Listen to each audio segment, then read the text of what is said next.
A cluster munition is a form of air-dropped explosive weapon that releases smaller submunitions. These explosive bomblets are designed to kill personnel and destroy vehicles or runways. Currently, they are used in the Russo-Ukrainian war by both the Russian and the Ukrainian forces. Like so many other weapons, the cluster munition was developed and first used by the German Air Force. The 2-kilogram air-delivered German SD-2 Schmetterling or butterfly cluster bomb appears to be the first purpose-built system employed in combat.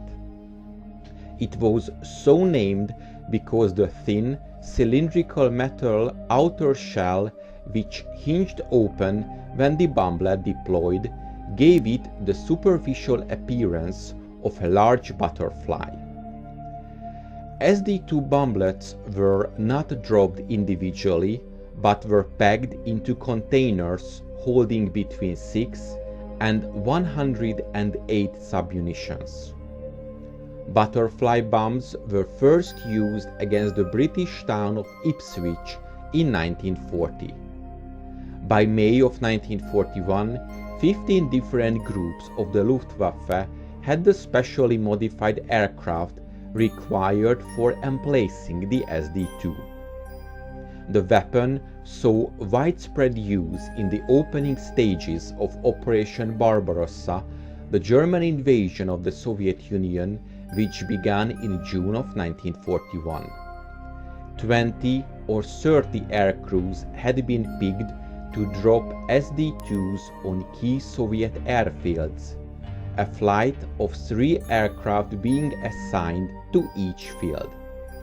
The purpose of these early attacks was to cause disruption and confusion, as well as to preclude dispersion of Soviet planes until the main attack was launched. It was reported that Kampfgeschwader, so Battle Wing 51, lost 15 aircraft due to accidents with the SD-2s, nearly half of the total Luftwaffe losses that day.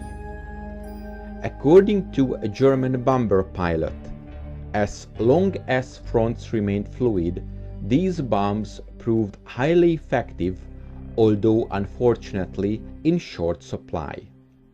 However, effective anti-aircraft defenses could limit the ability of the Luftwaffe to employ them. Although the Germans had several other types of cluster bombs, these were not used in quantities comparable to that seen of the SD-2.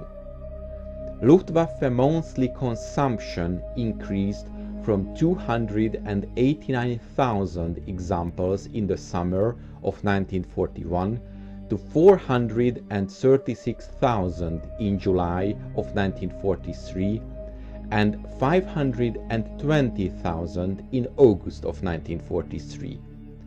This increase was nowhere near high enough to match the Luftwaffe senior leadership's demands. A number of a British military mission to the Soviet Union, who had the duty of advising on bomb disposal matters, had found that the Russians attached the greatest importance to the butterfly bomb. Used in high concentrations, it had caused the Red Army great numbers of casualties and effectively held up the movement of formations.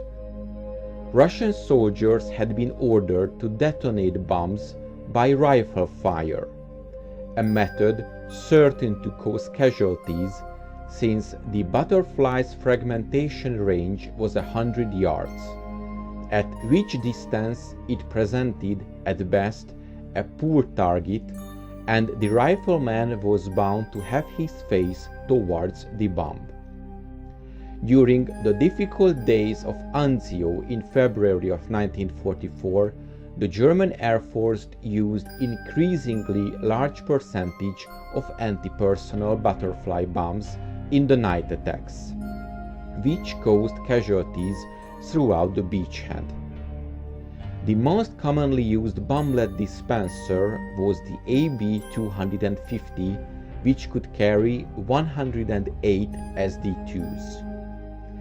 AB-250s were most frequently carried by the Focke-Wulf FW-190 series, but in practice they could be lifted by a wide variety of aircraft, including the Messerschmitt Me-262.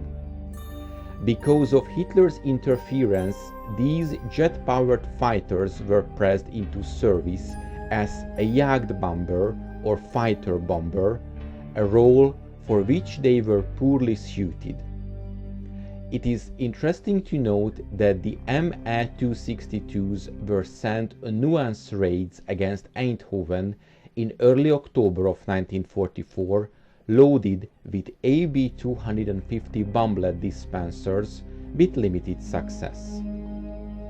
During World War II, the United States manufactured a copy of the SD2, which was designated the M83 submunition. It was widely used during the Korean War and the Vietnam War as well. I hope you enjoyed this episode, and to make sure you don't miss my future work, please make sure you're subscribed to my channel and press the bell notification button. Thank you, and see you in the next video.